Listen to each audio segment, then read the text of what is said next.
Musa dalam Al-Quran.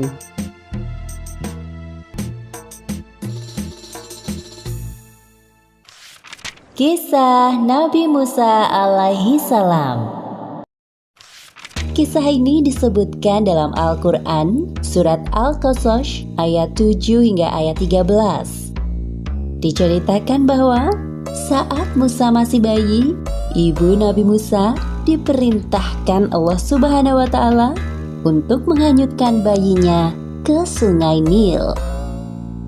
Hingga akhirnya bayi Musa ditemukan oleh keluarga Fir'aun dan diangkat menjadi anak yang kelak saat dewasa menghancurkan kekuasaan Fir'aun. Musa lahir di Mesir pada masa pemerintahan Fir'aun. Fir'aun adalah raja yang sangat sombong dan semena-mena terhadap rakyatnya. Bahkan dia mengaku sebagai Tuhan. Penduduk Mesir sebagian besar adalah bangsa Kipti. Selain itu juga banyak dari kalangan Bani Israel. Bangsa Kipti menyembah berhala dan Fir'aun sebagai Tuhan mereka, serta mempercayai para peramal dan tukang sihir. Pada suatu hari, para peramal kepercayaan Fir'aun datang ke istana. "Wahai Fir'aun, kami datang membawa kabar buruk untukmu." "Cepat, katakan apa itu?" "Ramalan kami mengatakan bahwa tak lama lagi akan lahir seorang anak laki-laki dari Bani Israel yang kelak saat dewasa dia akan menjatuhkan kekuasaanmu." "Apa maksud ucapan kalian?" "Kami melihat hal buruk menimpamu di masa akan datang. Sebaiknya kita bersiap-siap sebelum bayi laki-laki itu lahir." Fir'aun bersama para peramalnya mengadakan rapat. Muncul keputusan bahwa setiap wanita yang melahirkan bayi laki-laki pada tahun ini, maka bayinya harus dibunuh. Fir'aun telah menyiapkan algojo untuk membunuh para bayi laki-laki yang baru dilahirkan. Sementara itu, ibu Musa sangat khawatir jika anak yang dikandungnya adalah bayi laki-laki. Tibalah hari yang dinanti-nantikan. Ternyata bayi yang dilahirkan ibu Musa adalah bayi laki-laki. Perasaan ibu Musa campur aduk antara senang dan sedih. Pada saat itu, ia mendapatkan ilham dari Allah. Seperti yang disebutkan dalam Al-Quran, surat Al-Qasas ayat 7. "Dan kami ilhamkan kepada ibu Musa, susuilah dia, dan apabila kamu khawatir terhadapnya, maka jatuhkanlah dia ke Sungai Nil. Dan janganlah kamu khawatir, dan janganlah pula bersedih hati, karena sesungguhnya kami akan mengembalikannya kepadamu dan menjadikannya salah seorang dari para rasul." "Ya Allah, hamba titipkan anak ini padamu. Hamba mohon, jaga dan lindungi dia." Ibu Musa menyuruh kakak perempuan Musa untuk mengikuti kemana arah peti itu berlabuh. Ternyata peti itu sampai ke istana kerajaan Fir'aun dan ditemukan oleh istri Fir'aun. "Wahai bayi laki-laki yang tampan, telah lama sekali aku menginginkan kehadiran seorang putra, dan sekarang kau hadir di hadapanku." Asia sangat senang dan membawa bayi Musa ke hadapan suaminya. "Wahai suamiku tersayang, lihatlah apa yang aku bawa." "Bayi siapa itu?" "Bayi laki-laki ini ditemukan para dayang di sekitar istana. Aku mohon padamu, angkatlah dia menjadi anak kita." "Kau tidak sedang bercanda, bukan? Bayi laki-laki? Apakah kau lupa akan peraturan yang telah aku buat?" "Wahai suamiku, jangan kau bunuh bayi ini. Melihat bayi ini, hatiku sangat bahagia. Ia adalah penghibur bagi kita, wahai suamiku. Itu bagimu, namun tidak bagiku. Setelah perdebatan yang cukup panjang, akhirnya hati Fir'aun luluh juga saat melihat bayi Musa. Asia sangat senang dan segera mencari ibu susu untuk bayi Musa. Wahai ratu, bayi ini tidak mau menyusu kepada ibu susu manapun. Sepertinya kami harus mencari ke pelosok negeri ini. Oh, baiklah kalau begitu. Laporkanlah padaku jika kalian menemukan wanita itu. Katakan padanya, aku akan berikan hadiah yang sangat banyak. Mendengar kabar tersebut, kakak perempuan Musa menawarkan ibunya kepada dayang istana untuk menyusui bayi laki-laki itu. Ketika para dayang sampai di rumah ibu Musa, ternyata bayi laki-laki itu mau menyusu dengan lahap. Tidak ada yang tahu bahwa sebenarnya wanita ini adalah ibu kandung bayi laki-laki itu. Esoknya, ibu Musa pergi ke istana. Aku sangat berterima kasih kepadamu, wahai ibu. Terimalah segala pemberianku ini sebagai hadiah. Dan aku mohon padamu, tinggallah di istana ini selama masa menyusui Musa. Wahai ratu, maaf sekali, saya tidak bisa tinggal di istana ini karena ada keluarga yang membutuhkan saya di rumah. Jika diperbolehkan, biarkan bayi ini saya bawa sampai masa persusuan berakhir. Oh, baiklah kalau begitu, tidak ada pilihan lain. Ibu Musa meninggalkan istana bersama bayi Musa dengan perasaan bahagia. Seperti yang disebutkan dalam Al-Quran, Surat Al-Qasas ayat 13. Maka kami kembalikan Musa kepada ibunya, supaya senang hatinya dan tidak berduka cita, dan supaya ia mengetahui bahwa janji Allah itu adalah benar. Tetapi kebanyakan manusia tidak mengetahuinya. Setelah masa menyusui Musa berakhir, ibu Musa menyerahkan Musa kecil ke tengah-tengah keluarga Fir'aun. Wahai suamiku, lihatlah Musa. Lucu sekali dia. Tidakkah kau ingin menggendongnya? Bawa kemari anak itu. Fir'aun menggendong Musa kecil di pelukannya. Lalu Musa menarik jenggot Fir'aun sampai tercabut dan berdarah. Seketika itu Fir'aun melepaskan Musa dari pelukannya. Dasar anak nakal. Aku yakin anak ini yang akan menjatuhkan kekuasaanku kelak. Oh, sabarlah wahai suamiku. Dia hanya anak-anak. Wahai pengawal, siapkan pedang yang tajam. Besok akan aku bunuh anak ini. Asia berpikir bagaimana cara agar suaminya tidak jadi membunuh Musa. Kemudian Asia mendapatkan sebuah ide. Wahai suamiku, sebelum kau bunuh Musa, biarkan aku buktikan kepadamu bahwa Musa hanya anak-anak yang suka bermain. Apa yang ingin kau buktikan? Tingkahnya hanya membuatku kesal dan marah. Asia menyiapkan sepiring roti dan bara api. Lalu dia menyuruh Musa memilih salah satu di antara keduanya. Ternyata Musa kecil memasukkan bara api ke dalam mulutnya. Sontak Musa pun kepanasan dan lidahnya terbakar. Perhatikanlah wahai suamiku, jikalau Musa yang sudah bisa berpikir, tentu dia akan memilih roti yang lezat itu. Tolong, urungkanlah niatmu untuk membunuhnya. Dari peristiwa itu, Fir'aun percaya bahwa Musa hanyalah anak-anak seperti pada umumnya. Lalu, Musa kecil diasuh keluarga Fir'aun sampai usianya beranjak dewasa.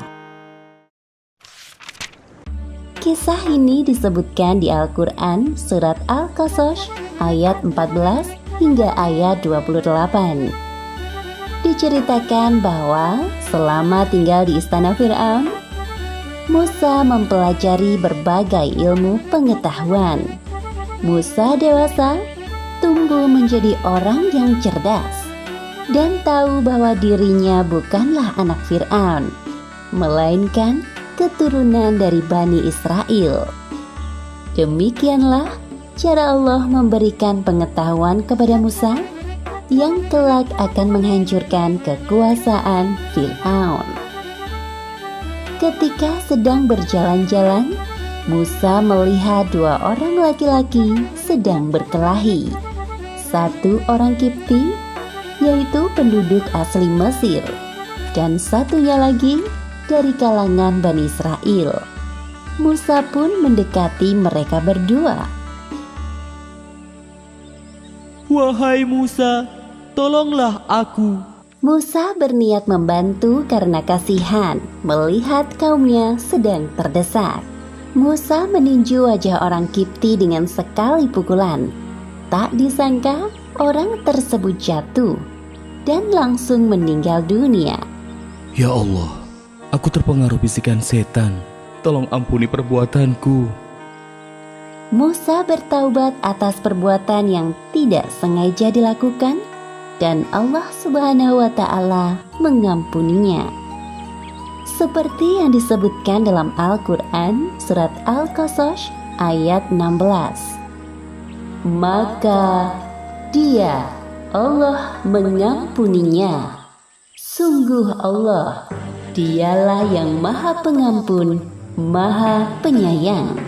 Keesokan harinya, Musa berjalan-jalan di kota dengan perasaan was-was. Lalu Musa melihat Bani Israel yang ditolongnya kemarin berkelahi lagi dengan orang Kipti yang lain. Bani Israel itu meminta pertolongan lagi kepada Musa. Ketika Musa hendak memegang orang Kipti, maka dia menghindar dan berkata, Wahai Musa, apa kau mau membunuhku seperti orang Kipti yang kau bunuh kemarin? Musa terdiam sejenak, menyesal atas perbuatannya. Sementara itu, orang Kipti yang menjadi musuh Bani Israel meninggalkan Musa dan Bani Israel. Setelah mendengar bahwa Musa membunuh orang Kipti, Fir'aun sangat marah dan semakin yakin bahwa Musa adalah anak laki-laki yang telah diramalkan akan menjatuhkan kekuasaannya. Pengawal, cepat tangkap Musa dan bawa ke hadapanku. Seorang laki-laki datang dan membawa kabar kepada Musa bahwa Fir'aun sedang mencarinya. Maka Musa bergegas meninggalkan Mesir. Selama perjalanan, Musa terus berdoa kepada Allah agar diselamatkan dari Fir'aun dan orang-orangnya. Kemudian sampailah Musa di sebuah kota bernama Madian. Musa kehausan. Ia mencari sumber air dan menemukan sebuah sumur yang ramai oleh penggembala ternak. Mereka memberi minum ternak-ternaknya sampai kenyang. Tampak di belakang, dua orang perempuan menunggu giliran. Timbullah rasa iba dalam diri Musa melihatnya. Maaf jika saya lancang bertanya, mengapa kalian tidak ikut memberi minum ternak-ternak kalian seperti para penggembala itu? Kami tidak dapat memberi minum ternak-ternak ini sebelum penggembala itu pulang. Aku akan membantu kalian. Tanpa menunggu para penggembala itu pergi, Musa ikut menimba air dari sumur dan memasukkan air ke timba besar. Kemudian Musa memberi minum ternak-ternak itu hingga ternak-ternak itu merasa kenyang. Wahai pemuda yang baik, terima kasih atas pertolonganmu. Setelah kedua perempuan itu berpamitan, Musa menyadari bahwa ia telah berjalan cukup jauh tanpa bekal sedikit pun. Kedua kakinya melepuh karena kepanasan dan perutnya keroncongan. Musa berteduh di sebuah pohon dan berdoa kepada Allah. Seperti yang disebutkan dalam Al-Quran surat Al-Qasas ayat 24. Ya Tuhanku, sesungguhnya aku sangat memerlukan sesuatu kebaikan yang engkau turunkan kepadaku. Sesampainya di rumah, kedua perempuan itu menceritakan kejadian yang baru terjadi kepada ayahnya. Sang ayah adalah Nabi Syuaib. Kemudian sang ayah meminta anaknya untuk mengundang Musa untuk makan di rumah mereka. Allah Subhanahu wa Ta'ala menjawab doa Musa melalui perantara dua orang perempuan yang ditolongnya. Musa memperkenalkan diri dengan sopan kepada ayah mereka. Sang ayah bertanya kepada Musa tentang urusannya di Madian. Lalu Musa menceritakan tentang siapa dirinya dan penyebabnya sampai di kota ini. Wahai Musa, janganlah kamu takut dan khawatir. Sesungguhnya Allah telah menyelamatkanmu dari orang-orang yang zalim itu. Wahai ayah, bagaimana jika Musa membantu menggembala ternak-ternak kita? Selain baik, Musa kuat dan dapat dipercaya. Nabi Syuaib mempunyai usulan lain yang lebih baik. Seperti yang disebutkan dalam Al-Quran surat Al-Qasas ayat 27. Sesungguhnya aku bermaksud menikahkan engkau dengan salah seorang dari kedua anak perempuanku ini, atas dasar bahwa engkau bekerja padaku selama 8 tahun. Dan jika engkau cukupkan 10 tahun, maka itu adalah suatu kebaikan darimu. Dan aku tidak bermaksud memberatkan engkau. Insya Allah, engkau akan mendapatiku termasuk orang yang baik. Setelah perjamuan makan berakhir, Musa tinggal dan bekerja di rumah itu, mengurus semua hewan ternak yang jumlahnya sangat banyak.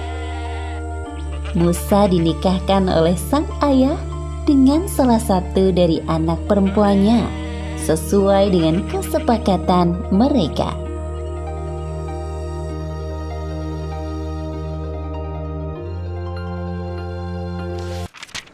Kisah ini disebutkan dalam Al-Quran, surat Toha ayat 11 hingga 41. Diceritakan bahwa dalam perjalanannya dari Madian menuju Mesir, Musa berkesempatan untuk berbicara langsung dengan Allah Subhanahu wa Ta'ala di lembah suci Tua. Pada saat itulah Musa diangkat menjadi nabi sekaligus rasul oleh Allah Subhanahu wa Ta'ala. Kurang lebih 10 tahun lamanya Musa hidup di Madian setelah menyelesaikan kesepakatan dan tugas dari ayah mertuanya. Musa beserta keluarganya pergi ke Mesir. Tibalah mereka di sebuah lereng gunung. Langit tampak semakin gelap dan udara terasa dingin. Musa berusaha menghidupkan api untuk penerangan dan penghangat badan. Namun api sulit menyala. Berkali-kali mencoba, hasilnya tetap sama. Tunggulah kalian di sini. Aku melihat cahaya di sebelah sana. Barangkali itu nyala api yang dapat menghangatkan tubuh kita. Baiklah wahai suamiku, kami akan menunggumu di sini. Kemudian Musa menuju arah cahaya yang nampak di kejauhan. Ternyata benar, ada nyala api besar dari sebatang pohon. Tiba-tiba terdengar suara memanggil namanya. Dialah Allah Subhanahu wa Ta'ala. Allah Subhanahu wa Ta'ala memerintahkan Musa untuk melepaskan sandalnya, karena ia sekarang berada di lembah yang suci Tua. Saat itulah Allah mengangkat Musa sebagai nabi dan rasul. Kemudian Allah menurunkan wahyu kepada Nabi Musa, seperti yang disebutkan dalam Al-Quran, surat Toha ayat 13 hingga 14. Dan aku telah memilih engkau maka dengarkanlah apa yang akan diwahyukan kepadamu. Sungguh, aku ini Allah, tidak ada Tuhan selain aku. Maka sembahlah aku dan laksanakan sholat untuk mengingat aku. Nabi Musa adalah salah satu nabi yang diberi kelebihan untuk berbicara secara langsung dengan Allah. Seperti yang disebutkan dalam Al-Quran, Surat Toha ayat 17. Dan apakah yang ada di tangan kananmu, wahai Musa?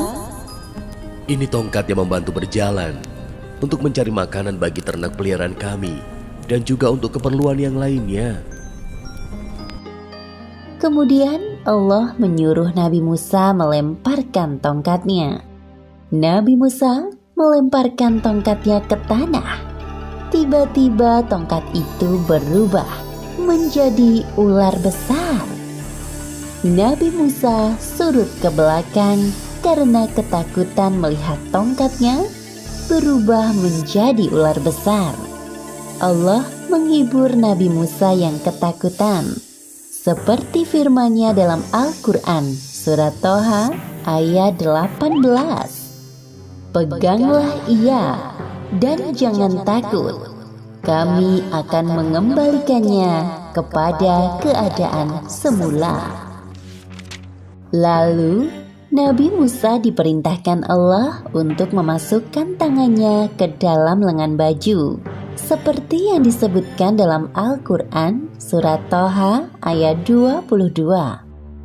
Dan kepitlah tanganmu ke ketiakmu, niscaya ia keluar menjadi putih bercahaya tanpa cacat, sebagai mukjizat yang lain.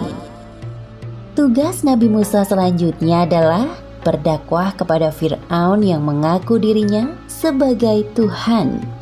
Beliau merasa takut karena dulu secara tidak sengaja pernah membunuh seorang Kipti, penduduk asli Mesir, yang menyebabkannya melarikan diri kematian. Ya Allah, aku mohon padamu, mudahkan langkahku menghadapi Fir'aun. Jadikan saudaraku Harun sebagai temanku berdakwah kepada Fir'aun, karena ia lebih ahli dalam berbicara dan berdebat dibanding aku. Permintaan Nabi Musa dikabulkan Allah. Melalui peristiwa ini, Allah mengangkat Nabi Musa menjadi Rasul, seperti yang disebutkan dalam Al-Quran, Surat Toha ayat 41. Dan aku telah memilihmu menjadi Rasul untuk diriku. Kisah ini disebutkan di Al-Quran, Surat Asy-Syu'ara ayat 16 hingga 51. Diceritakan bahwa setelah Nabi Musa mendapatkan wahyu, beliau diperintahkan Allah berdakwah kepada Fir'aun. Atas permintaan Nabi Musa, Allah mengirim saudaranya Harun untuk membantunya ketika berhadapan dengan Fir'aun. Allah Subhanahu wa Ta'ala juga mengangkat Harun menjadi seorang nabi. Sebelum berhadapan langsung dengan Fir'aun, mereka bertarung dengan ahli sihir Fir'aun terlebih dahulu. Terjadi banyak perubahan setelah beberapa tahun kepergian Nabi Musa dari Mesir. Di banyak tempat, Nabi Musa melihat kaumnya, yaitu Bani Israel, sedang diperbudak oleh Fir'aun. Menyaksikan hal tersebut, beliau merasa sedih. Nabi Musa dan Nabi Harun pergi menuju istana Fir'aun. Aku hanya mengenalmu, wahai Harun. Siapa laki-laki di sampingmu itu? Ini adalah Musa, adikku. Aku pikir engkau tidak melupakannya, wahai Fir'aun. Kami berdua adalah Rasul utusan Allah. Wahai Fir'aun, tujuan kami datang kemari adalah memintamu agar membebaskan kaum Bani Israel dari perbudakan yang kejam. Jadi kau ini Musa, berani sekali datang kemari. Ingatkah dirimu bahwa kami telah mengasuhmu dari masa kanak-kanak sampai dewasa dengan fasilitas yang mewah?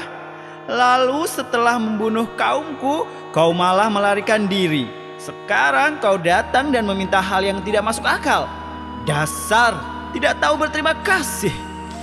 Perlakuan Fir'aun saat mengasuh Nabi Musa saat kecil tidak sebanding dengan penyiksaan yang dilakukannya kepada kaum Bani Israel. Seperti yang disebutkan dalam Al-Quran, surat Asy-Syu'ara ayat 22. Dan itulah kebaikan yang telah engkau berikan kepadaku. Sementara itu engkau telah memperbudak Bani Israel. Perihal pembunuhan orang Kipti itu, aku tidak sengaja melakukannya. Lalu aku bertaubat dan keluar dari Mesir. Kemudian aku bertemu dengan Tuhan semesta alam. Tuhankulah yang menganugerahkan ilmu dan kerasulan padaku. Siapa yang kau maksud Tuhan semesta alam itu? Aku yang telah memberikanmu semua ilmu kepadamu. Jadi akulah Tuhanmu. Dialah Allah Subhanahu wa ta'ala. Benar apa yang dikatakan Musa. Allah adalah Tuhan semesta alam yang menciptakan langit dan bumi beserta segala isinya. Omong kosong. Pandai sekali kalian membual.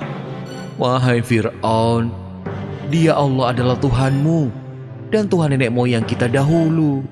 Sungguh, Tuhanmu telah salah dengan mengutus rasul-rasul yang gila seperti kalian. Dia Allah adalah Tuhan penguasa timur dan barat, serta apa yang ada di antara keduanya.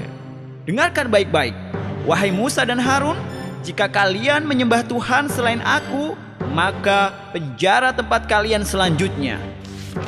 Nabi Musa dan Nabi Harun berdebat dengan santun dan suara yang lembut. Walaupun Fir'aun mengancam akan memasukkan keduanya ke dalam penjara, tidak ada rasa takut sedikit pun, karena mereka yakin selalu berada dalam lindungan Allah Subhanahu wa ta'ala.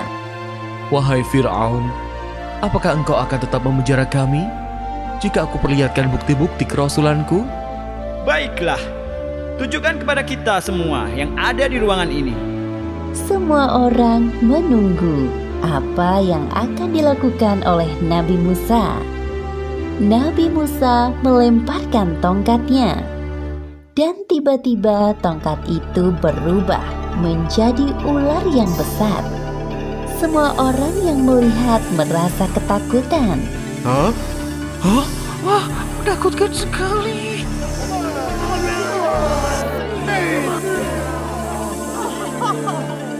Kemudian Nabi Musa mengeluarkan tangannya dari dalam bajunya.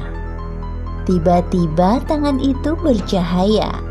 Dalam hatinya, orang-orang yang berada di ruangan itu kagum dengan mukjizat Nabi Musa. Lumayan juga sihirnya Musa ini. Aku yakin kedatangan Musa kali ini ingin menghancurkanmu dengan sihirnya. Lalu apa rencanamu, wahai Fir'aun? Wahai pengawal, tangkap mereka berdua dan jebloskan ke dalam penjara. Sementara Nabi Musa dan Nabi Harun berada di penjara, Fir'aun mengumpulkan seluruh ahli sihir. Setelah ditentukan waktunya, tibalah saatnya pertarungan antara Nabi Musa dan para ahli sihir yang jumlahnya tidak sedikit. Hari ini kita akan menyaksikan pertarungan antara Musa si pengkhianat dan kematian ahli sihir dari berbagai penjuru negeri. Wahai Fir'aun, apa yang kami peroleh jika dapat mengalahkan Musa? Kami ingin hadiah yang besar. Jangan khawatir, masing-masing dari kalian akan aku beri jabatan yang tinggi. Silakan kalian mulai dulu. Demi Fir'aun, pasti kami akan menang. Para ahli sihir melemparkan tali temali yang berubah menjadi ular kecil yang jumlahnya sangat banyak. Sebenarnya itu adalah tipuan dari tali yang berwarna hitam.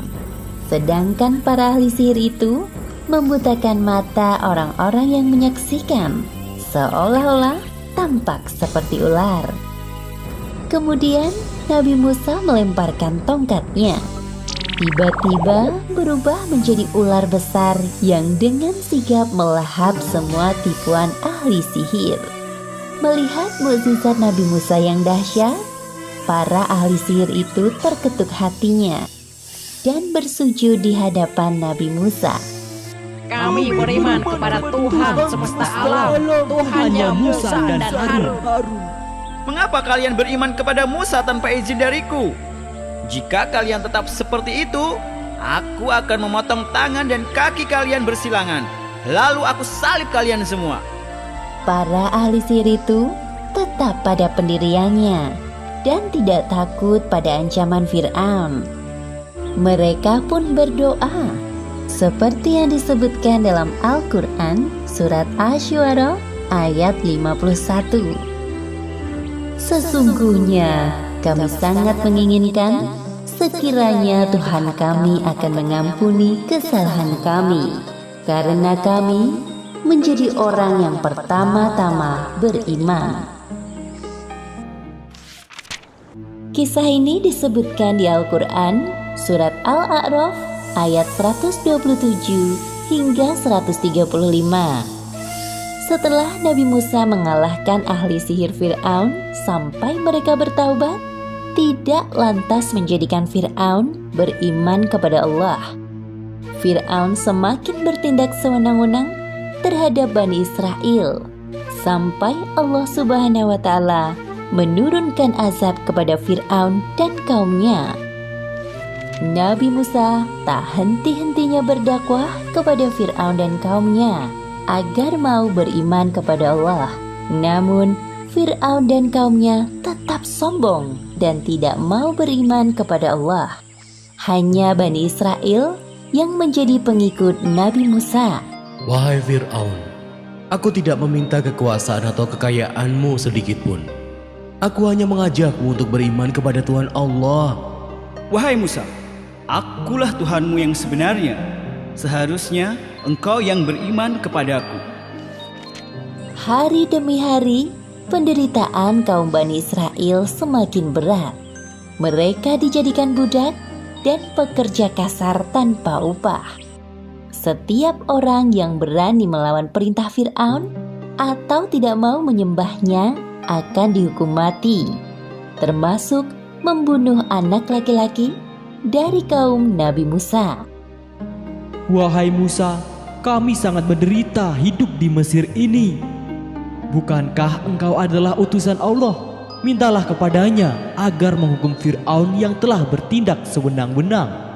Sabarlah wahai kaumku, sesungguhnya Allah tidak akan membiarkan hambanya terzolimi. Kemudian Allah menurunkan azab kepada Fir'aun dan kaumnya berupa kemarau panjang selama beberapa tahun. Seperti yang disebutkan dalam Al-Quran surat Al-A'raf ayat 130. Dan sungguh kami telah menghukum Fir'aun dan kaumnya dengan mendatangkan musim kemarau bertahun-tahun dan kekurangan buah-buahan agar mereka mengambil pelajaran. Wahai Fir'aun, kita sudah melakukan berbagai cara agar langit menurunkan hujan, namun belum ada hasil. Kami telah memperbanyak persembahan, namun sepertinya usaha kami sia-sia. Fir'aun sedang berpikir bagaimana caranya agar hujan turun. Ia tidak mau kelihatan bodoh di hadapan kaumnya. Fir'aun berjanji akan menyelesaikan masalah ini. Di istana, Fir'aun berdiskusi dengan para penasihat kerajaannya. Menurut kalian, apakah ada cara lain agar musim kemarau ini segera berganti? Ada satu cara yang belum kita lakukan, wahai Fir'aun. Apa itu? Kita belum meminta pada Tuhannya Musa. Bukankah Tuhannya Musa dapat melakukan segalanya? Baiklah, panggil Musa ke hadapanku. Nabi Musa mendatangi Fir'aun di kerajaannya seorang diri. Wahai Musa, kau punya Tuhan yang mampu melakukan apa saja. Benar bukan? Iya, benar. Saat ini Mesir sedang ditimpa kemarau panjang. Jika Tuhanmu dapat menurunkan hujan dari langit, maka aku akan beriman kepadanya. Benarkah yang kau ucapkan itu, wahai Fir'aun? Tentu, jika Tuhanmu dapat melakukan apa yang tidak bisa aku lakukan, aku akan beriman kepadanya. Semua orang yang ada di sini saksinya. Baiklah kalau begitu. Nabi Musa berdoa kepada Allah di hadapan Fir'aun dan para penasehat kerajaan. Ya Allah, Zat yang menahan hujan, turunkanlah hujan untuk masyarakat Mesir. Sebelum sampai Nabi Musa menurunkan tangannya, hujan turun dengan derasnya. Ah, hujan? Ore! Itu suara hujan. Memang sudah sekarang saatnya hujan turun. Fir'aun mengingkari janjinya. Ia tidak memuji Allah, malah mengatakan hal yang kufur.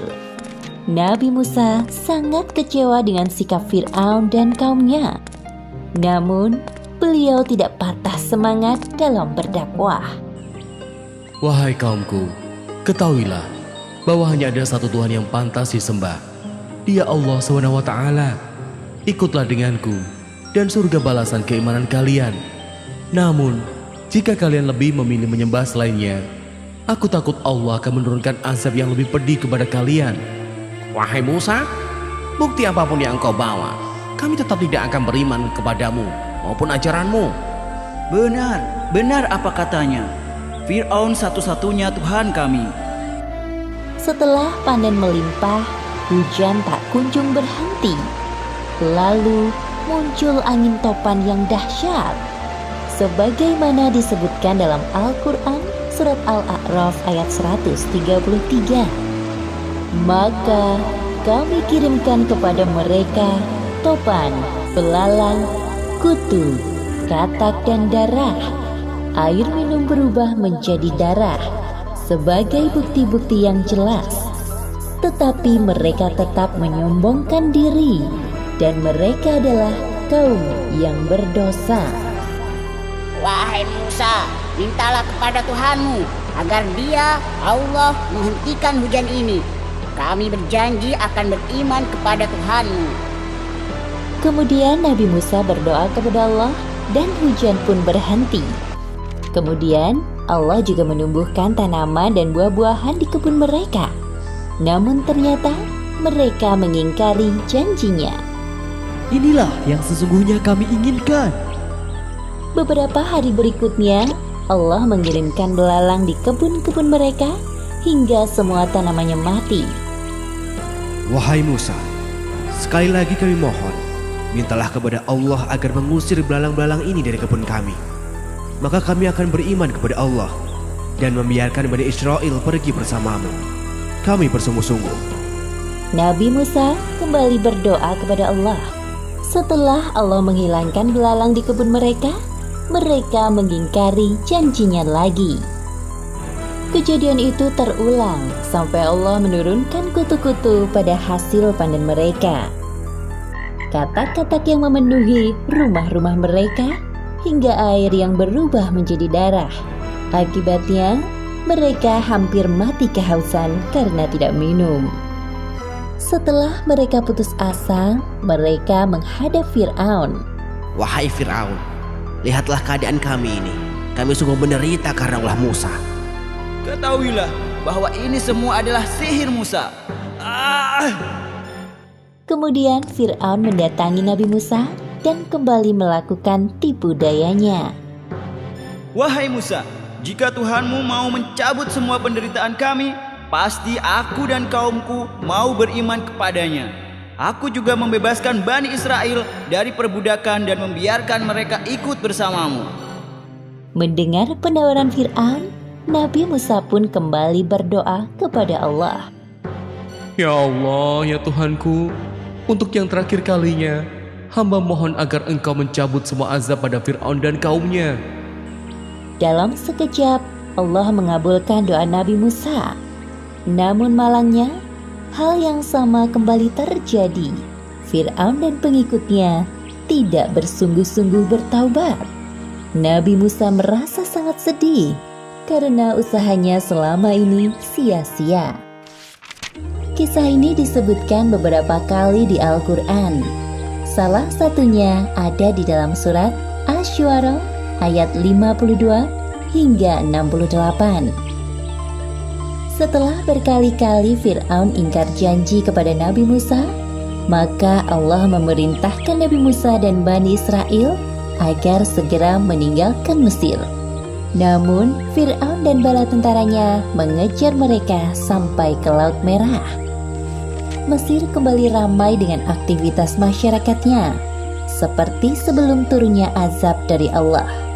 Sebenarnya, setelah kejadian azab itu, kaum Kipti meragukan ketuhanan Fir'aun dan mulai percaya kepada Tuhannya Musa. Namun Fir'aun dengan segala kuasanya menghasut pikiran mereka. Wahai kaumku, lihatlah perubahan yang terjadi pada Mesir sekarang. Semua ini tidak akan terjadi tanpa campur tangan ketuhananku. Buktinya, walaupun musibah datang secara bertubi-tubi, tanah pertanian kita tambah subur, sungai-sungai tidak pernah kering, dan pastinya buah-buahan makin melimpah. Orang-orang membenarkan ucapan Fir'aun dalam hati mereka. Lain halnya dengan kondisi kaum Nabi Musa. Bani Israel semakin tersiksa oleh perbudakan yang dilakukan kaum Kipti. Akhirnya, mereka berduyun-duyun mendatangi Nabi Musa. Wahai Musa, kami sudah tidak tahan lagi hidup di sini. Apakah sebaiknya kita pergi saja dari Mesir? Ya, aku setuju. Kita pergi saja dari sini. Bersabarlah wahai kaumku. Kemudian Nabi Musa berdoa kepada Allah agar diberikan solusi atas permasalahan kaumnya. Seperti yang disebutkan dalam Al-Quran surat Asy-Syu'ara ayat 52. Dan kami wahyukan, perintahkan kepada Musa, pergilah pada malam hari dengan hamba-hambaku, Bani Israel, sebab pasti kamu akan dikejar. Malam harinya, Nabi Musa dan Bani Israel pergi meninggalkan Mesir secara sembunyi-sembunyi. Waktu malam dipilih agar kepergian mereka tidak terlihat oleh kaum Kipti dan orang-orangnya Fir'aun. Keesokan harinya, kabar tentang kepergian Musa dan para pengikutnya sampai juga ke telinga Fir'aun. Seenaknya saja mereka melarikan diri dariku.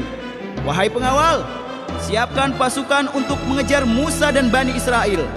Aku yakin mereka belum pergi terlalu jauh. Lagi pula, jumlah Bani Israel tidak banyak. Tidak sulit bagi kita mengejarnya. Siap, Baginda.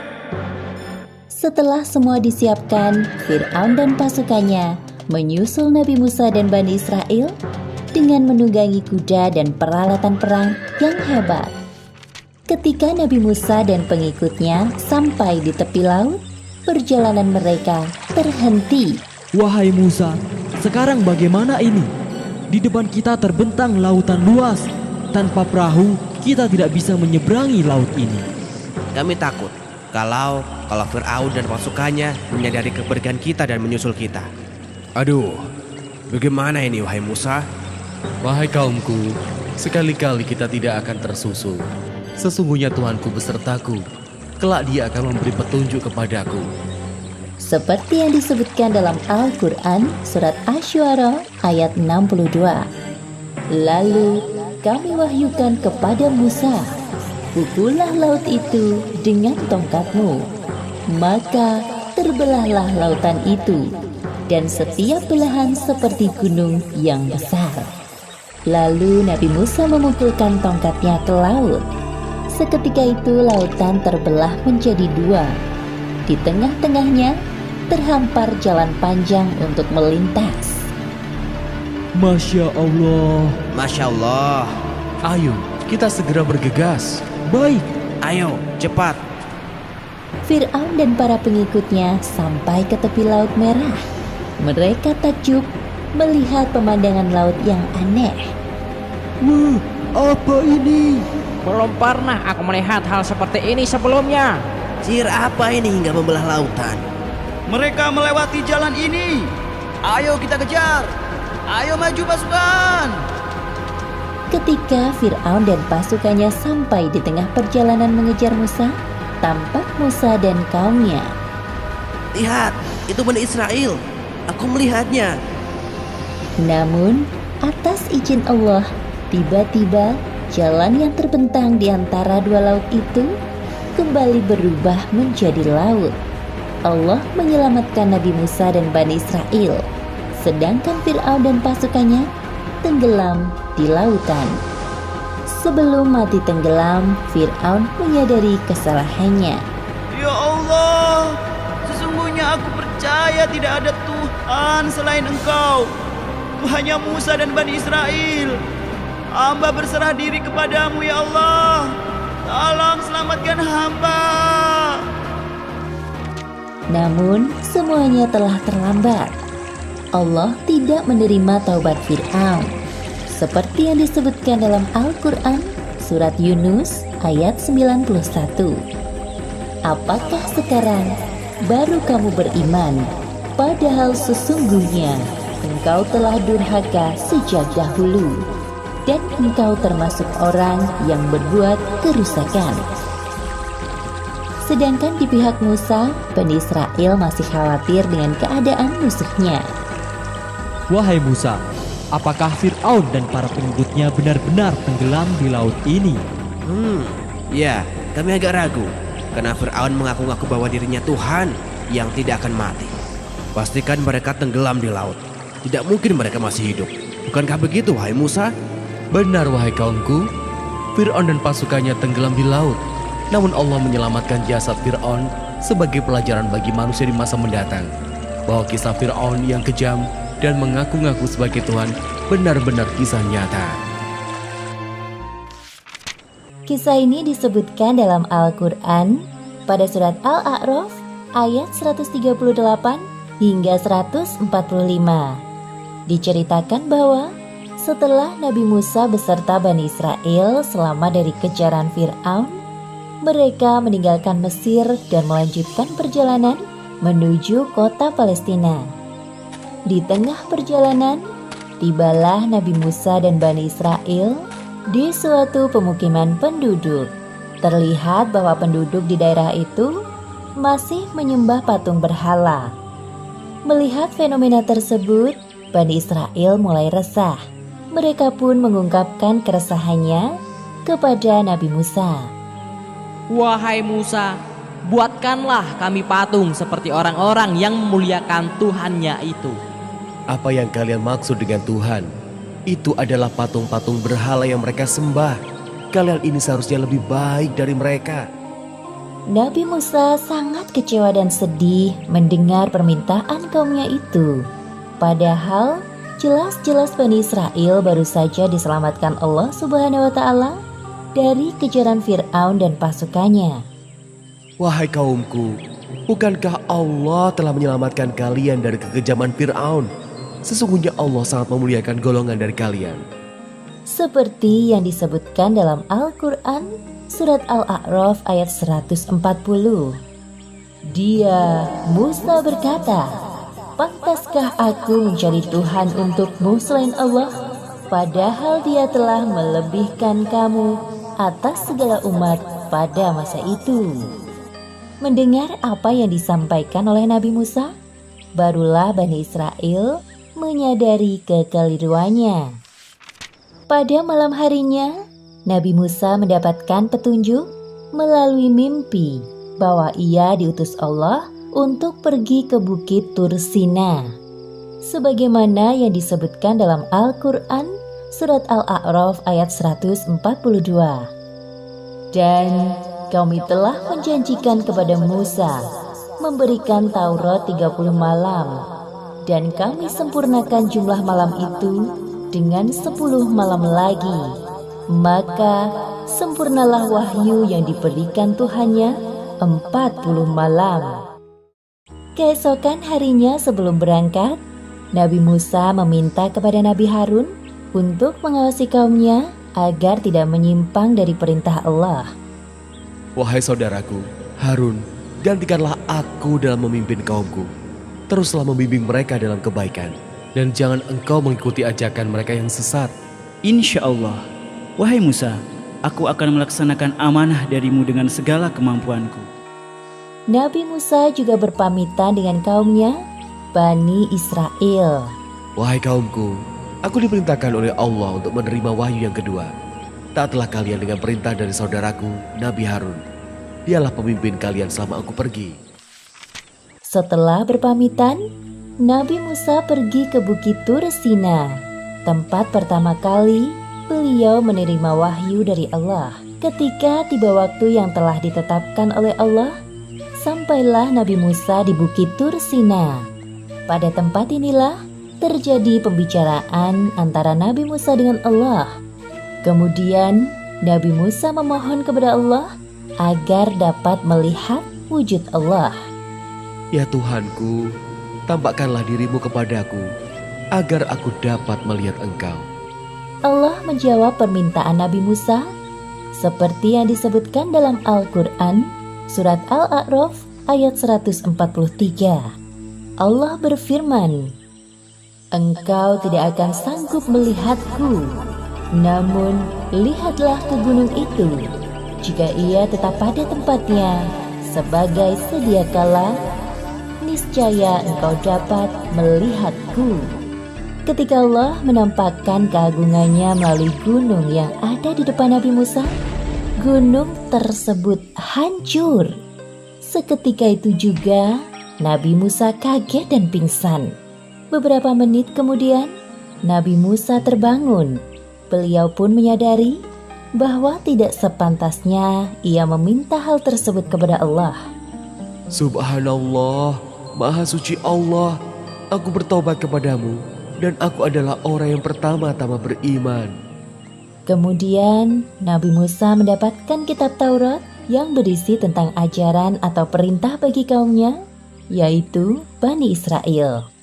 Nabi Musa adalah nabi sekaligus rasul yang dipilih oleh Allah untuk mengemban risalahnya dan dilebihkan kemampuannya dari manusia lain pada masa itu, seperti dapat berbicara langsung dengan Allah. Kisah ini disebutkan beberapa kali dalam Al-Quran. Di antaranya dalam surat Toha ayat 85 hingga 98 dan surat Al-A'raf ayat 148 hingga 153. Ketika Nabi Musa menerima kitab Taurat di Gunung Tur Sina, Allah menguji keimanan Bani Israel dengan patung anak sapi. Seperti yang disebutkan dalam Al-Quran, surat Toha ayat 58. Dia, Allah, berfirman, "Sungguh, kami telah menguji kaummu setelah engkau tinggalkan, dan mereka telah disesatkan oleh Samiri." Setelah kepergian Nabi Musa, Bani Israel tidak mau patuh pada perintah Nabi Harun. Bahkan, Nabi Harun diancam akan dibunuh jika terus mengajak mereka berbuat baik. Sungguh, Bani Israel adalah kaum yang zalim. Di antara mereka ada seseorang yang bernama Samiri. Ia berusaha mempengaruhi Bani Israel agar mau menyembah patung yang dibuatnya. Patung tersebut terbuat dari emas, berbentuk seperti anak sapi. Orang-orang percaya bahwa patung anak sapi itu adalah Tuhan, karena patung tersebut dapat mengeluarkan suara. Padahal sebenarnya, suara itu berasal dari hembusan angin yang masuk ke dalam rongga patung dengan teknik yang dibuat oleh Samiri. Nabi Harun geram melihat kesesatan yang dilakukan Samiri dan Bani Israel lainnya. Beliau pun mengingatkan mereka dengan lemah lembut. Wahai kaumku, mengapa kalian menyembah benda tidak bernyawa itu? Sudah lupakah kalian kepada Allah, Tuhan semesta alam? Sudahlah Harun, engkau diam saja. Selama Musa belum kembali, kami tidak mau mematuhi perintah Nabi yang lemah sepertimu. Iya benar. Lagi pula kami telah menemukan Tuhan yang sebenarnya. Dia Tuhan yang dapat bersuara. Astagfirullahaladzim. Dengan mudahnya kalian menukar keimanan kalian kepada Allah dengan patung anak sapi ini. Sungguh kalian benar-benar telah berbuat zalim. Jika kamu terus mengoceh, kami tidak segan-segan membunuhmu, wahai Harun. Andai Musa mengetahui kesesatan ini, pasti dia akan murka kepada kalian. Nabi Harun sangat sedih dan kecewa melihat kaumnya menyembah patung anak sapi yang dianggap sebagai Tuhan mereka. Ya Allah, jadi selama ini mereka tidak benar-benar bertaubat. Setelah 40 malam berlalu, Nabi Musa kembali ke tengah-tengah kaumnya. Beliau sangat marah sekaligus sedih melihat perubahan yang terjadi dengan kaumnya. Kemudian Nabi Musa menghampiri saudaranya dengan penuh kemarahan. Wahai Harun, mengapa engkau hanya berdiri dan diam saja melihat perbuatan mereka itu? Engkau tidak sungguh-sungguh menjalankan amanatku. Nabi Harun kaget melihat Nabi Musa yang tiba-tiba datang melabraknya. Tenanglah wahai saudaraku, dengarlah penjelasanku dahulu. Aku telah mengingatkan mereka, namun mereka tidak mau mendengarkanku. Kaummu menganggapku lemah, tidak memiliki kekuatan sepertimu, dan mereka hampir saja membunuhku. Astagfirullahaladzim, maafkan aku wahai saudaraku. Nabi Musa menyadari kekeliruannya dan segera meminta maaf kepada Nabi Harun. Kemudian Nabi Musa berdoa kepada Allah seperti yang disebutkan dalam Al-Quran surat Al-A'raf ayat 151. Dia, Musa, berdoa, "Ya Tuhanku, ampunilah aku dan saudaraku, dan masukkanlah kami ke dalam rahmat Engkau. Dan Engkau adalah Maha Penyayang dari semua penyayang." Setelah itu, Nabi Musa langsung menghampiri kaumnya yang sedang menyembah patung anak sapi. Menyadari kedatangan Nabi Musa, Bani Israel mulai resah. Sebenarnya mereka takut dan segan kepada Nabi Musa yang kuat. Namun, entah mengapa keimanan mereka mudah sekali dipalingkan dari Allah. Aduh, bagaimana ini? Musa telah kembali. Iya, Musa pasti memarahi kita. Wahai kaumku, apa yang telah kalian kerjakan selama aku pergi? Bukankah Allah telah menjanjikan surga bagi kalian yang beriman? Tidakkah cukup dengan Allah menampakkan kekuasaannya di depan mata kalian satu persatu? Semudah itukah kalian berpaling darinya? Meskipun Nabi Musa sangat kecewa terhadap kaumnya, namun beliau tetap dapat mengontrol emosinya. Sedangkan Bani Israel mulai ketakutan dan mencari-cari alasan. Wahai Musa, sesungguhnya kami berpaling dari Allah bukan atas dasar kemauan kami sendiri, melainkan karena hasutan Samiri. Dia yang mengajak kami untuk menyembah patung anak sapi ini. Iya benar, salahkan saja Samiri.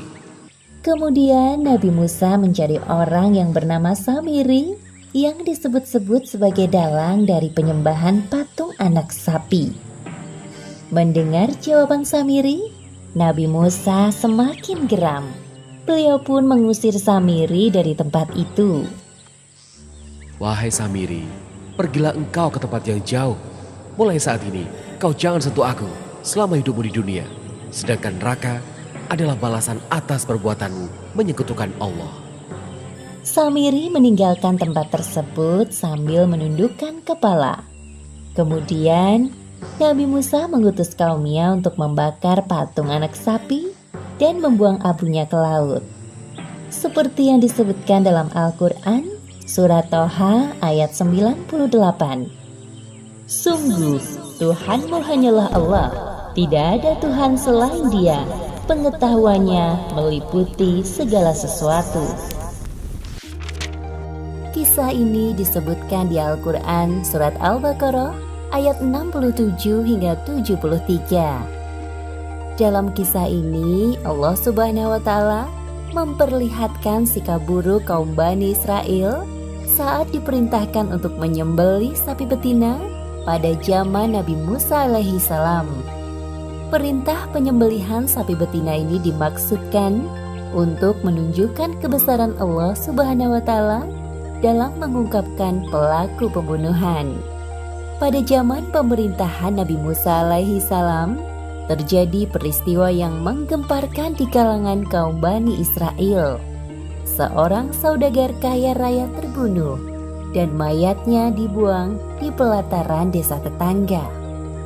Hal ini membuat kaum Bani Israel saling tuduh-menuduh dan akhirnya meminta tolong kepada Nabi Musa untuk menemukan pelakunya. Wahai umatku, aku telah berdoa kepada Allah Subhanahu wa Ta'ala untuk ditunjukkan wajah si pelaku pembunuhan. Namun ada satu syarat yang harus kalian penuhi. Apa itu wahai Musa alaihissalam? Allah Subhanahu wa Ta'ala memerintahkan kalian untuk mencari seekor sapi betina, kemudian menyembelihnya. Mendengar hal tersebut, mereka kembali ke tengah-tengah kaum dan memberitahukan hasilnya. Bagaimana mungkin kita disuruh untuk menyembelih sapi, padahal nenek moyang kita dahulu sangat memuliakan sapi? Kenapa tidak yang lain saja? Aku merasa keberatan dengan permintaan itu. Ya. Aku juga sangat keberatan. Tanyakan saja sendiri kepada Musa. Keesokan harinya, beberapa orang dari kaum Bani Israel mendatangi Musa. Wahai Musa, ini ada orang mati. Kami ingin mencari siapa pembunuhnya. Namun, engkau menyuruh kami menyembelih seekor sapi betina. Apa hubungannya sapi dengan orang mati? Sesungguhnya, ini adalah perintah Allah Subhanahu wa Ta'ala agar kalian menyembelih sapi betina. Jangan membodohi kami dengan perintah itu, wahai Musa.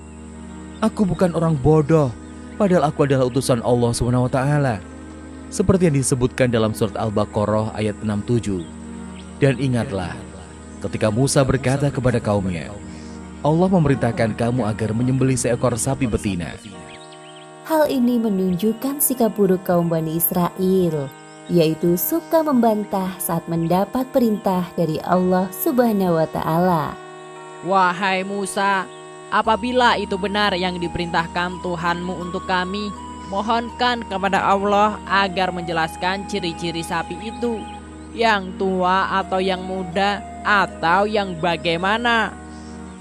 Allah Subhanahu wa Ta'ala mengatakan bahwa sapi betina itu tidak tua dan tidak muda, tetapi pertengahan antara itu. Maka carilah sapi betina itu.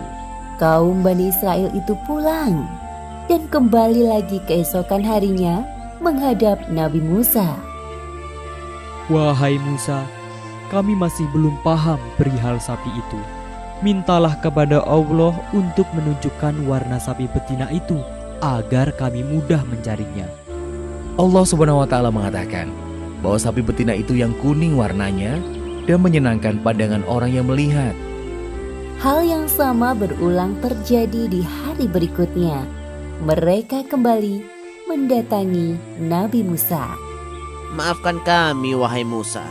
Sekali lagi mohonkan kepada Allah untuk menjelaskan tentang sapi betina itu. Insya Allah, jika Allah menghendaki, kami akan mudah mendapatkan sapi betina yang dimaksud. Allah Subhanahu wa Ta'ala mengatakan bahwa sapi itu adalah sapi betina yang belum pernah dipakai untuk membajak tanah dan mengairi tanaman. Tubuhnya sehat dan tidak ada belang sedikit pun. Nah, sekarang barulah kami mengerti perihal sapi betina itu. Tak jauh dari perkampungan Bani Israel, hiduplah seorang pemuda soleh bersama ibunya di sebuah rumah sederhana. Ayah pemuda soleh itu sudah tiada dan meninggalkan seekor sapi betina. Sapi ini sangat mirip dengan sapi yang dicari oleh kaum Bani Israel.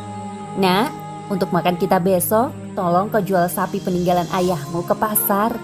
Jika ada yang memberikan emas sepenuh kulit sapi kita, Ibu Redo melepaskannya. Baiklah, Bu. Besok aku pergi ke pasar untuk menjual sapi itu. Keesokan harinya, pemuda saleh itu pergi ke pasar membawa sapi betina. Hal itu diketahui Bani Israel yang lewat di pasar. Mereka segera mendatangi pemuda itu.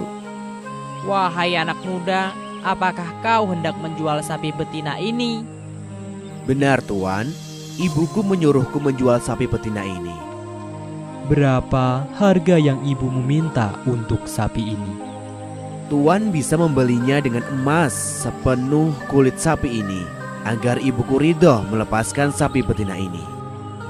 Ketiga orang dari kaum Bani Israel ini berdiskusi dan memperhatikan sapi betina yang ciri-cirinya sangat mirip dengan sapi yang mereka cari.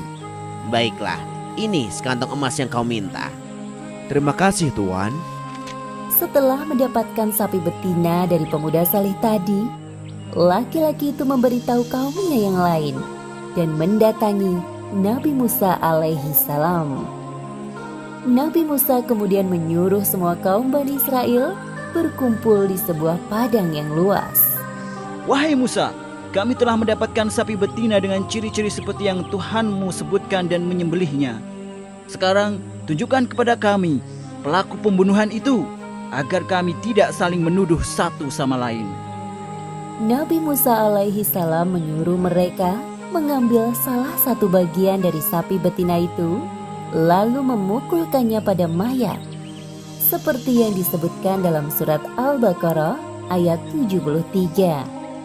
Lalu kami berfirman, pukullah mayat itu dengan bagian dari sapi itu.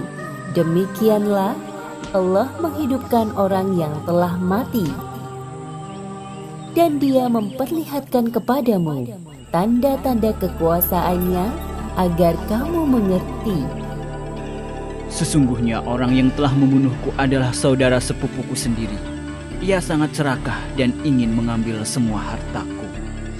Akhirnya kasus pembunuhan di kalangan Bani Israel terungkap atas izin Allah melalui Nabi Musa alaihi salam.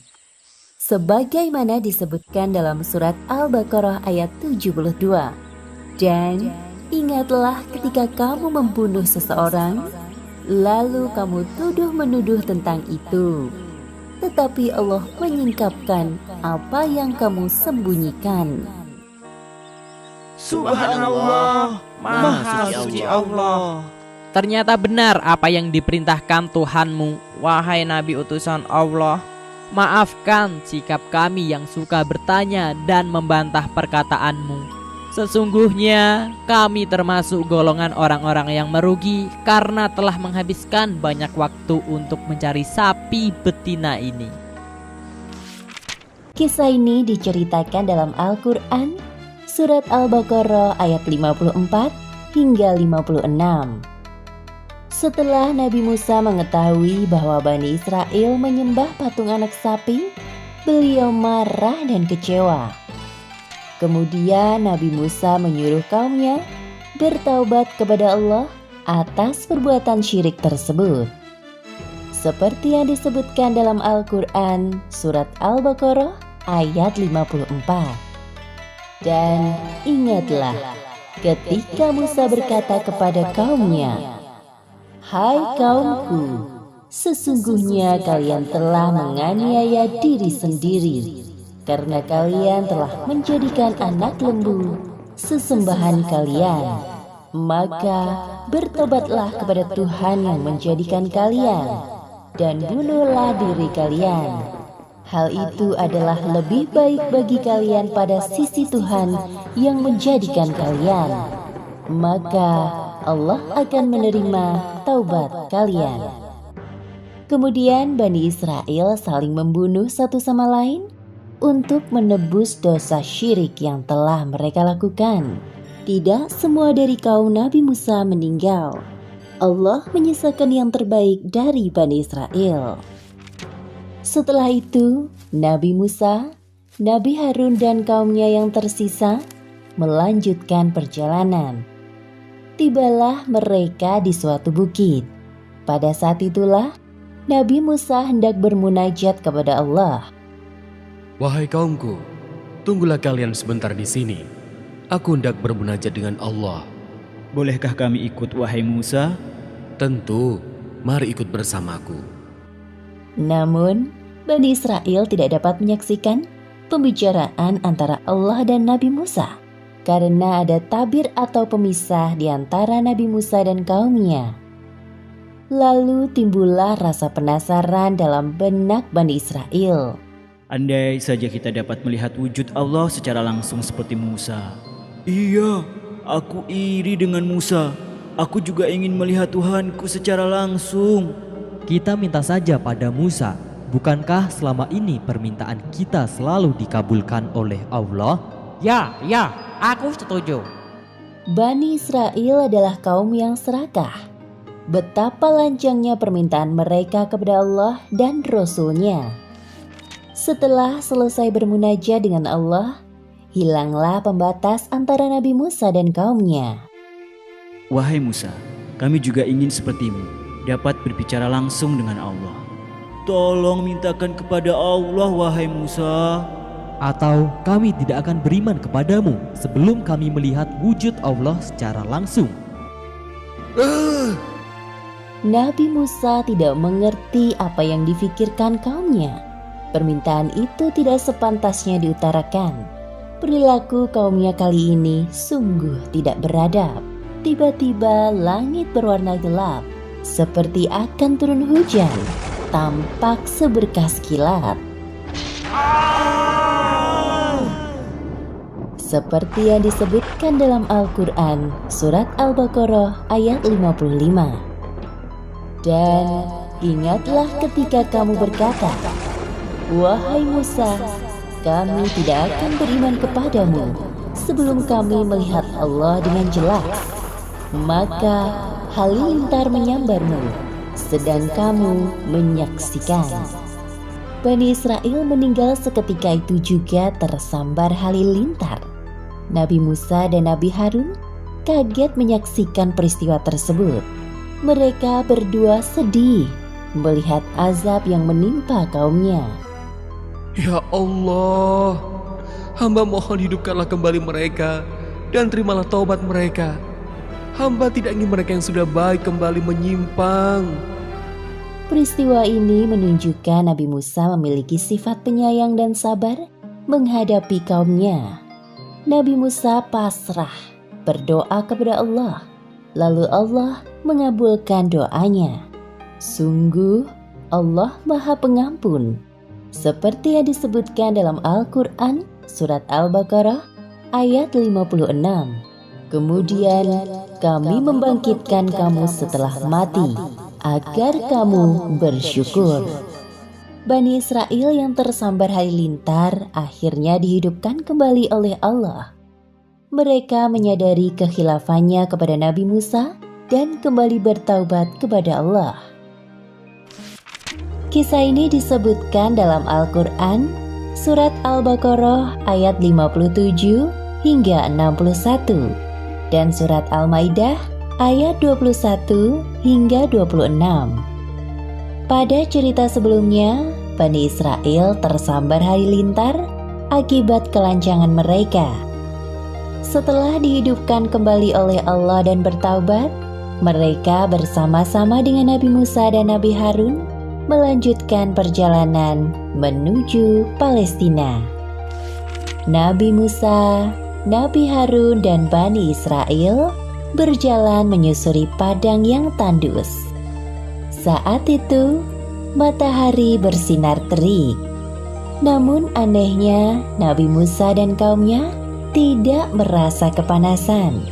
Inilah salah satu kenikmatan yang diberikan Allah kepada kaum Bani Israel. Aneh sekali ya, sedari tadi awan itu terus menaungi perjalanan kita, sehingga kita sama sekali tidak merasa kepanasan. Iya, benar. Aku juga merasa begitu. Wahai kaumku, sesungguhnya inilah nikmat Allah kepada kalian. Setelah berjalan cukup jauh, Bani Israel merasa lapar. Wahai Musa, sebenarnya sejak tadi kami menahan lapar. Suara perut siapa itu? Tidak ada yang mengaku. Nabi Musa tersenyum mendengar keributan kecil yang diperbuat kaumnya. Kemudian beliau berdoa kepada Allah agar memberi makanan untuk kaumnya. Seperti yang disebutkan dalam Al-Quran surat Al-Baqarah ayat 57. Kami menurunkan kepadamu manna dan salwa, makanlah makanan yang baik-baik dari rejeki yang telah kami berikan kepadamu. Bani Israel sangat bersemangat makan dan wajah mereka berbinar-binar karena menikmati kelezatannya. Wah, lezat sekali makanan ini, wahai Musa. Iya benar, baru pertama kali ini kami memakannya. Semua makanan ini berasal dari Allah. Jangan lupa kalian bersyukur kepadanya. Kami telah kenyang, wahai Musa, namun sekarang kami kehausan. Nabi Musa memohon air untuk kaumnya kepada Allah. Sebagaimana yang disebutkan dalam Al-Quran, surat Al-Baqarah ayat 60. Lalu kami, Allah, berfirman, pukullah batu itu dengan tongkatmu. Kemudian Nabi Musa memukulkan tongkatnya ke sebuah batu besar. Bismillahirrahmanirrahim. Maka muncullah 12 mata air yang memancar dari sisi-sisi batu besar itu. Masing-masing suku mengetahui tempat minumnya. Air tersebut sangat cukup untuk menghilangkan dahaga dari kerongkongan Bani Israel yang kehausan. Permasalahan perut telah teratasi. Sekarang, Nabi Musa dan kaumnya kembali melanjutkan perjalanan. Setelah melakukan perjalanan jauh, akhirnya sampailah mereka di depan gerbang sebuah negeri bernama Palestina. Sebelum memasukinya, Nabi Musa berpesan kepada kaumnya, Wahai kaumku, Allah telah memerintahkan kita untuk menempati suatu negeri yang diberkahi, yaitu Palestina. Namun sebelumnya kita harus berperang melawan musuh yang menguasai negeri itu terlebih dahulu. Mendengar perintah Nabi Musa, Bani Israel tampak ketakutan. Mereka saling berpandangan satu sama lain. Wahai Musa, kami sangat takut untuk berperang. Apalagi kami dengar penguasa negeri itu kuat dan kejam. Tampak dua orang laki-laki, yaitu Yusya dan Kalab, dari golongan yang bertakwa di antara mereka, angkat bicara. Mari kita serbu musuh dari pintu gerbang yang itu. Jika kita memasukinya, pasti kita akan menang. Hanya pada Allah kita berserah diri. Wahai Musa, sampai kapanpun kami tidak akan mau masuk ke dalam negeri itu selama masih ada penguasa kejam di dalamnya. Kenapa tidak kalian saja yang masuk ke sana, lalu mengalahkan musuh-musuh itu? Kami akan menunggu saja di sini, karena kami sungguh takut. Bani Israel benar-benar telah melampaui batas. Padahal Allah telah memuliakan mereka dengan memberikan segala macam kenikmatan. Nabi Musa marah dan kecewa dengan sikap kaumnya. Kemudian beliau berdoa kepada Allah agar dijauhkan dari kaumnya yang membangkang. Seperti dalam surat Al-Maidah ayat 25. Berkata Musa, "Ya Tuhanku, aku tidak menguasai kecuali diriku sendiri dan saudaraku. Sebab itu, pisahkanlah antara kami dengan orang-orang yang fasik itu." Kemudian Allah menjawab doa Nabi Musa seperti yang disebutkan dalam Al-Quran, surat Al-Maidah ayat 26. Allah berfirman, "Jika demikian, maka negeri itu terlarang buat mereka selama 40 tahun. Selama itu, mereka akan mengembara kebingungan di bumi." Inilah hukuman Allah kepada Bani Israel yang tidak mau menjalankan perintahnya. Selama 40 tahun lamanya, mereka hidup di sekitar padang pasir bebatuan, sampai generasi penakut ini meninggal dan digantikan generasi selanjutnya yang pemberani. Kemudian generasi yang pemberani ini berperang melawan musuh di negeri Palestina di bawah pimpinan Nabi Yusya setelah wafatnya Nabi Musa. Assalamualaikum. Kalau teman-teman belum subscribe, yuk klik tombol subscribe warna merah. Gratis loh. Jangan lupa klik juga gambar loncengnya ya, supaya teman-teman bisa tahu video-video baru Diva.